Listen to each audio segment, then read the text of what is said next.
전능하사 천지를 만드신 하나님 아버지를 내가 믿사오며 그 외아들 우리 주 예수 그리스도를 믿사오니 이는 성령으로 잉태하사 동정녀 마리아에게 나시고 본디오 빌라도에게 고난을 받으사 십자가에 못 박혀 죽으시고 장사한 지 사흘 만에 죽은 자 가운데서 다시 살아나시며 하늘에 오르사 전능하신 하나님 우편에 앉아 계시다가 저리로서 산 자와 죽은 자를 심판하러 오시리라. 성령을 믿사오며 거룩한 공회와 성도가 서로 교통하는 것과 죄를 사하여 주시는 것과 몸이 다시 사는 것과 영원히 사는 것을 믿사옵나이다. 아멘. 거룩하신 하나님께 감사와 찬양을 올려드립니다. 죄악으로 물든 이 세대와 나를 불쌍히 여겨주시고 용서하여 주옵소서. 우리를 성령 충만케 하사 이 세대 가운데 하나님의 영광을 드러낼 수 있게 하옵소서.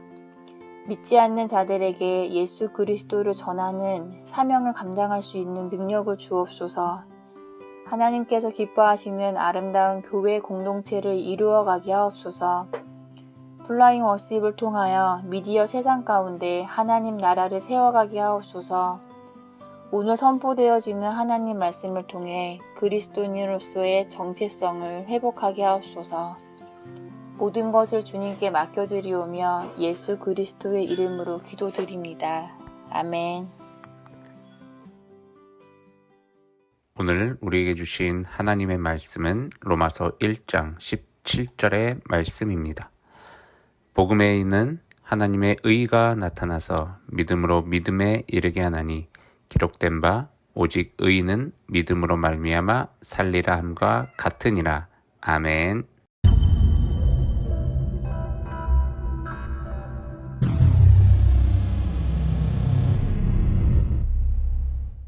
안녕하세요. 플라잉 워십의 신태호 목사입니다.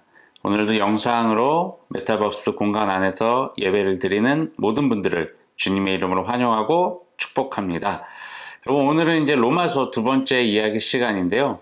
오늘은 어떤 말씀이 오늘 또 우리들에게 또 들려지는지 더 기대하는 마음을 가지고 함께 이 시간을 보냈으면 좋겠는데, 사도 바울은 계속적으로 제가 이야기하는 부분이지만 또 여러 이제 사도 바울의 서신서들에도 나와 있다고 말씀드렸지만 자신의 사도성에 대해서 계속적으로 강조를 해옵니다. 그리고 그 내가 사도로 부름받은 것에 대해서 계속 이제 증명을 하죠. 내가 이렇기 때문에 나는 하나님께서 나를 불러주셨다라는 것에 대해서 계속적으로 이제 증명을 하게 되는데,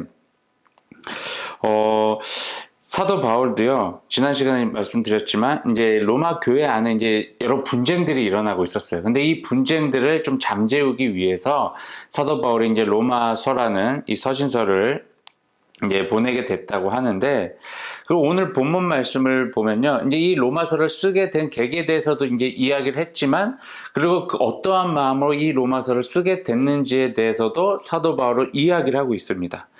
그것들을 한번 살펴보면요, 로마 교인들을 이 사도 바울이 얼마나 사랑하고 또 걱정하고 있는지를 우리가 좀 알 수가 있어요. 그러니까 그들을 향한 그 진심, 사도 바울의 진심을 좀 로마서를 보면서 우리가 알 수 있다는 것이죠.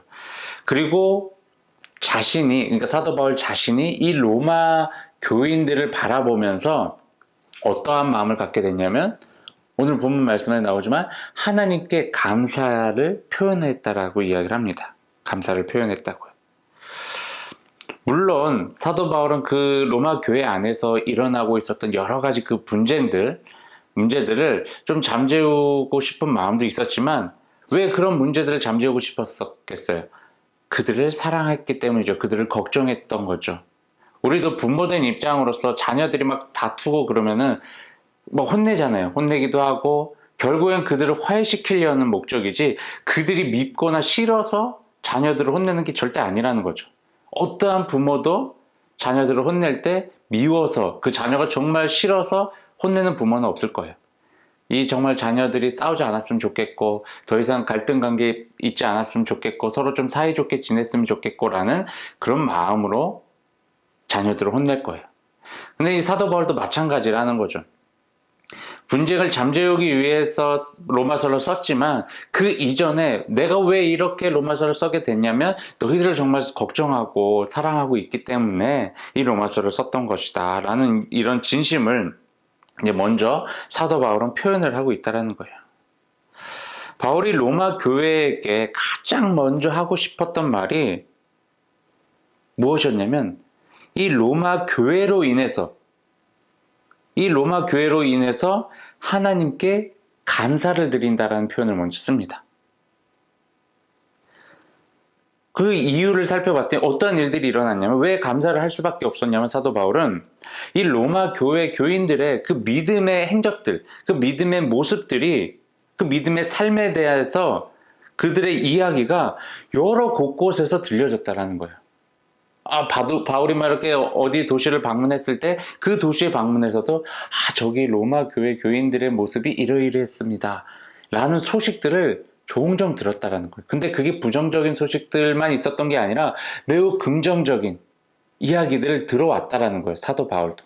그러다 보니까 이 이야기를 듣다 보니까 사도 바울 입장에서도 저들이 그래도 신앙 안에서 굳게 세워져 가려고 노력을 하고 있구나. 그리고 그들의 모습이 많은 사람들에게, 많은 그리스도인들에게 어떻게 보면 좀 긍정적인 선한 영향력을 끼치고 있구나라는 것을 바울도 알게 되었다라는 거예요.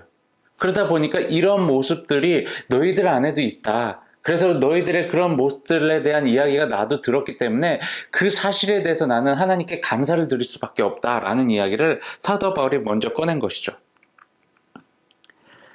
그리고 이어서 사도 바울은 날마다 자신이 마음과 뜻과 정성으로 믿고 섬기고 있는 그 하나님께 자신의 마음을 이제 드린다라는 거예요. 그리고 자신의 마음을 드리고 그 하나님께서 내 마음을 알고 계신다.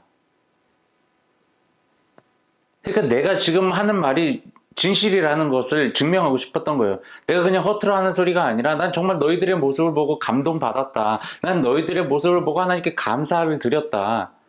이러한 감사의 고백들을 하나님께 난 계속 드렸고 그 하나님께서 내가 드린 이 마음을 아신다라는 거죠. 그러니까 하나님이 증인이라는 거예요. 내가 정말 이런 고백을 드렸고 이런 마음과 뜻과 정성을 다해서 너희들을 정말 사랑하고 있다라는 이 사실을 하나님 알고 계신다라는 것을 이야기를 합니다. 그래서 바울은 기도할 때마다 로마 교회를 생각하고 어떻게 해서든지 하나님의 뜻으로 인해서 그들에게 갈 수 있는 이제 좋은 길이 열리기를 기도하고 있었어요. 정말 로마 교회를 향해서 사도 바울은 계속 시도를 했어요. 가려고 시도를 했지만, 그리고 이 사실을 이제 로마서에도 이제 이야기를 한 거예요. 난 수도 없이 너희들에게 가려고 노력을 했다. 그리고 중요한 건 하나님의 뜻 가운데서, 하나님의 뜻 안에서 그 뜻대로 로마 교회를 향하려는 계획을 갖고 있었지만 하나님이 막으셨다라는 거예요. 그리고 이어서 자신이 왜 이렇게 로마 교회를 방문해야 되는지, 왜 이렇게 로마를 찾아가려고 했는지에 대해서 이야기를 하는데, 그것은 내가 지금 선물이 하나 있다. 하나님으로부터 받은 그 선물이 하나 있는데 그 선물을 너희들에게 전달해 주기 위해서 나는 가려고 한다. 근데 그 선물로 인해서 내가 이 선물 가지고 이제 로마 교회를 방문했을 때 이 선물로 인해서 로마 교회가 좀 강건하게 세워지길 원하기 때문이라는 거예요. 근데 이 선물이 뭐예요? 바로 성령이에요. 성령을 받은 삶에 대한 부분이라는 거예요. 다시 말하면 이 성령의 능력으로 온전한 그리스도인의 삶을 살 수 있는 법을 내가 알려주기 위해서 로마 교회 그곳으로 내가 방문하려는 것이다라는 거예요. 그리고 사도 바울은 로마로 가려고 노력을 했지만 하나님께서 계속 막으셨다고 했어요. 근데 이 부분도 이제 사도 바울이 로마서에다가 실었어요. 그러니까 그만큼 난 너희들을 보고 싶다라는 것을 이야기를 하는 거예요. 난 내가 너희들을 향한 이 마음이 진실이다. 진실된 마음이라는 것을 계속 이제 증명하는 거죠.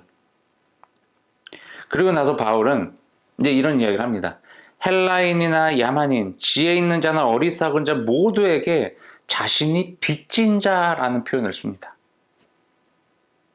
어떻게 보면 사도 바울이 특별한 빚을 그들에게 졌을 거라고 생각이 들지는 않아요. 근데 왜 이런 표현을 사도 바울은 썼을까요? 왜 자신이 빚을 졌다고 이야기를 했을까요? 이 빚을 진다는 표현을 NIV 성경을 보니까요, 이렇게 이제 이 단어를 사용했더라고요. obligated라는 표현을 썼는데, 이 뜻을 보니까 뭐뭐에게 책임이 있어, 그리고 또 뭐뭐에게 무엇을 할 의무가 있어 라는 표현을 이더라고요. 그러니 사도 바울이 표현했던 이 빚을 졌다라는 것은 바로 그들에게 무언가를 해야 할 나는 의무가 있고 책임이 있다라는 이야기를 했던 것이죠. 근데 그 무엇이 무엇이냐, 내가 어떠한 책임을 갖고 어떤 의무를 갖고 있느냐에 대해서 바로 이제 15절 말씀에 나오는데, 그러므로 나는 할 수 있는 대로 로마에 있는 너희에게도 복음 전하기를 원하노라. 즉 바울이 책임을 갖고 의무감으로 반드시 해야 할 일, 그것이 뭐라고 이야기를 하고 있어요? 복음을 전하는 일이라고 이야기를 합니다. 왜 빚을 졌다고 바울은 표현을 했냐면, 빚을 졌다라는 것은 내가 누군가로부터 어떠한 대가 없이 뭔가를 받게 된다는 거잖아요. 은혜를 입었다라는 거잖아요. 지금 쉽게 일반적으로 좀 이야기를 하자면, 우리가 돈을 빌리는 것, 이 빌린 돈은 언젠간 갚아야 되잖아요. 내가 빌린 사람한테. 근데 오늘 바울이 표현한 것으로 봤을 때는 이 돈을 빌리는 그 개념이 아니라 하나님으로부터 거저받은 그 은혜가 있기에 이 은혜를 이제 다시 갚아야 되는데, 이 하나님으로 거저받은 이 은혜를 주신 하나님께 다시 돌려드리는 것이 아니라 그 은혜를 또 다른 누군가에게, 하나님의 은혜를 받지 않은 그 누군가에게 그 은혜를 전달해 주는 것, 이것이 바로 빚진 자의 사명이라고 사도 바울은 이야기를 하고 싶었던 거죠. 그러니까 하나님으로부터 받은 은혜를 하나님께 다시 돌려드리는 것이 아니라 그 은혜를 또 다른 누군가에게 전달해 주는 것, 이게 바로 빚을 진 자가 그 은혜의 빚을 갚는 방법이라는 것이에요. 그래서 바울은요, 자신이 힘이 닿는 대로 로마에 있는 사람들에게 복음을 전달하겠다라는 의지를 내비친 거예요. 즉 자신이 로마를 방문하려고 하는 궁극적인 그 이유를, 그 목적을 이제 이야기를 한 거죠. 그리고 자신이 전하고 있는, 그리고 앞으로도 계속 전하게 될 이 복음에 대해서 자신은 정말 진심으로 부끄러워하지 않고 정말 자랑스럽게 여기며 그것을 선포하고 있다, 그리고 선포할 것이다 라는 이야기를 하는 거예요.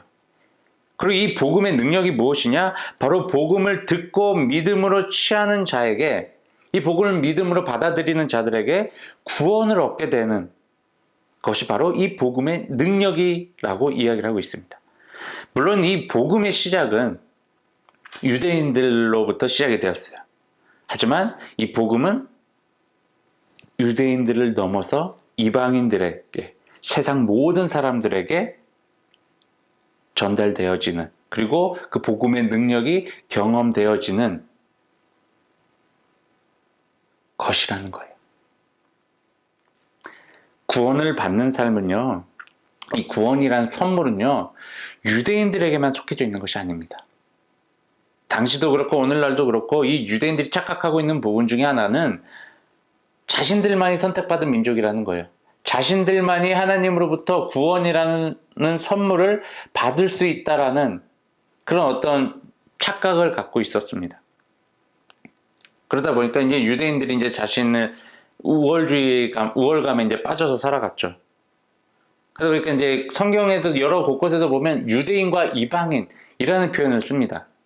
물론 이방인을 이제 좀 당시 유대인 외에 그 주변 국가에 있는 민족들을 지칭하는 이야기이기도 하지만, 엄연히 말하면 유대인들은 하나님으로부터 선택받은 자들이고 하나님으로부터 선택받지 못한 모든 민족들을 이방인이라고 이제 취급을 했던 거죠.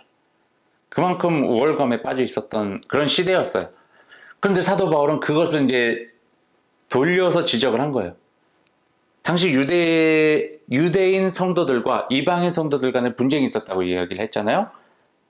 근데 유대인들은 계속 이제 우월감에 빠져 있었고, 어떤 그들이 갖고 있는 그 율법주의적인 신앙들을 계속 강조해 왔었고, 그런 상황에서 이방인들은, 그게 아닌 것 같은데? 라고 하면서 서로 이렇게, 이제 이렇게 등을 졌던 그런 상황이었어요. 그때 바울이 이 복음의 능력은 유대인들에게서부터 시작된 거 맞다. 그렇지만 더 나아가서 이거는 유대인뿐만 아니라 이방인들에게도, 세상 모든 사람들, 그러니까 뭐 여자나 남자나 상관없이, 뭐 지위가 높거나 낮거나 상관없이, 돈이 많거나 적거나 상관없이, 아무런 상관없이 이 복음의 능력은 누구나에게나 일어날 수 있는 부분이다 라고 이야기를 하고 싶었던 거죠. 그러고 나서 매우 중요한 이야기를 사도 바울이 합니다. 17절. 복음에는 하나님의 의가 나타나서 믿음으로 믿음에 이르게 하나니 기록된 바 오직 의는 믿음으로 말미암아 살리라 함과 같으니라. 아멘. 우리들이 태어난 배경이 우리가 구원을 받는 데 있어서 중요한 역할을 하는 것이 아니다라는 거예요. 이 복음, 이 하나님의 말씀에는요, 하나님의 의가 나타난다라고 이야기를 하는데, 바로 우리가 들었던 이 복음, 우리가 전하는 이 복음에는요, 하나님의 능력이 담겨져 있고, 하나님의 의가 드러난다는데, 그렇다면 여기에서 말하는 이 하나님의 의가 무엇이냐? 하나님의 의라는 것은 바로 이런 거예요. 하나님의 말씀이 들려졌을 때 그 말씀 앞에 우리가 우리의 모습을 비추게 되고요. 하나님 말씀 앞에 우리의 모습을 비췄더니 내가 얼마나 큰 죄인이고 정말 용서받지 못한 죄악들이 내 안에 가득 차 있음을 발견하는 거예요. 이것을 하나님의 말씀 앞에 내가 고백을 하는 거예요. 인정을 하게 되는 거예요. 그리고 용서받고 싶은 그런 마음을 갖는 거예요. 근데 내가 이거를요, 어떠한 것으로도 용서받을 수 없는 그런 죄악들이 내 안에 있다라는 것을 발견하게 되는 거예요. 그러면서 동시에 예수 그리스도 복음을 믿음으로 인하여서 하나님의 은혜를 입게 되는 그런 일들이 일어나게 된다는 거예요. 하나님의 말씀이 딱 들려졌을 때 내가 죄인임을 깨닫게 되고, 정말 내 안에 있는 죄성들을 발견하면서 나는 정말 죽을 수밖에 없는 죄인이구나. 나는 정말 용서받을 수 없는 그런 죄인이구나. 라는 것을 깨닫는 그 순간 하나님의 음성이 들린다는 거예요. 아니다. 너의 죄 내가 다 용서해 주겠다. 그런데 복음 믿어야 돼. 예수 그리스도를 믿어야 돼. 이 믿음으로 인하여서 너를 구원시켜 줄게. 너를 구원의 삶으로 인도해 줄게. 이건 그냥 선물이야. 너희들이 나에게 어떤 노력 같은 것도 하지 않아도 되고, 어떤 돈을 지불하지 않아도 돼. 그냥 예수님을 믿어. 그러면 이 구원이라는 것이 너희들에게 선물로 주어질 거야. 그리고 너희들이 가지고 있었던 모든 죄들이 깨끗하게 사함을 받게 될 거야. 라는 그 구원의 삶으로의 초대가 바로 하나님의 의가 드러난다 라는 것으로 우리가 이해할 수 있어야 된다는 거예요. 그러기에 유대인들이 자신들만 선택받은 민족이라고 주장하는 것은요, 옳지 않다는 거예요. 아무리 유대인일지라도 예수 그리스도를 믿지 않고 예수 그리스도를 부정하거나 배척하는 자들에게는요, 절대로 구원이 선물로 주어질 수가 없습니다. 그리고 17절 말씀에서 의인이라는 표현이 있는데, 이 의인은 어떤 사람이냐면, 성경 그대로 이야기를 하면요, 오직 믿음으로 인하여서 믿음으로 말미암아 살아가는 사람들을 이야기를 합니다. 즉 믿음을 갖고 사는 사람들을 이야기해요. 믿음을 놓지 않고 살아가는 사람들. 근데 우리가 흔히 이 의인에 대해서 착각하는 경우가 있어요. 위인과 의인을 좀 이렇게 혼동하는 경우가 있는데, 여러분, 위인들은요, 자신이 갖고 있는 어떠한 능력이 있어요. 어떤 지혜, 어떤 경험들, 뭐 지식, 이 모든 것들을 갖고 발휘하면서 많은 사람들에게 존경을 받는 사람들. 그리고 그러다 보니까 많은 사람들에 의해서 위인이라고 칭함을 받게 되는 사람들이 바로 위인들이에요. 그러니까 이 위인들은 이게 믿는 사람인지 믿지 않는 사람인지 이걸 구별할 수 있는 부분은 아니에요. 그러니까 많은 사람들의 눈에 존경받기만 하면 돼요. 그럼 누구나 위인이 될 수 있어요. 물론 이건 너무나 힘든 일이에요. 그런데 의인은 무엇이냐? 너무나도 다른 삶이에요. 의인은 사람들에 의해서, 어떤 사람들에 의해서 칭함을 받게 되는 것이 아닙니다. 오직 하나님께서만이 의롭다라고 여겨주시는 사람들, 그러한 사람들이 바로 의인이라는 거예요. 오늘날 이러한 의인을 우리는 그리스도인이라고 부르죠. 여러분, 바울은요, 복음의 핵심에 대한 이야기를 하고 있는데, 다시 말씀드리지만 이 그리스도인은 모든 사람들이 선택하고 살아갈 수 있는 삶이라는 거예요. 반대로 말하면 누구나가 거절할 수 있는 그런 삶이라는 거예요. 여러분, 우리들은 어떤가요? 우리의 삶을 한번 돌아보면요, 내가 정말 매 순간순간마다 그리스도인으로서의 삶을 선택하는지 아니면 그 삶을 거절하는지를 한번 돌아보시길 바랍니다. 그리스도인을 그리스도인 되게 할 수 있는 것은요, 바로 믿음이라고 성경을 이야기를 합니다. 유대인들이 말하는 율법을 행하는 것과 상관없이 오직 믿음으로만 구원을 받고 그리스도인의 삶을 살아갈 수 있다는 것입니다. 그리고 복음의 능력은요, 단지 우리 인간들이 자신의 죄를 회개하며 구원을 받게 되는 것으로 거기서 멈추는 것이 아니에요. 그것으로 끝나는 것이 아니에요. 그리스도인이 되고 나서 이 그리스도인의 삶 전체를 믿음으로 살아가게끔 만들어주는 것이 바로 이 복음의 능력이라는 것입니다. 믿음은 우리의 삶에 어떠한 이상적인 목표가 아니라 우리의 일상적인 삶 속에서 지속되는 그 삶의 전반적인 과정을 매 순간순간마다 이끌어가는 것.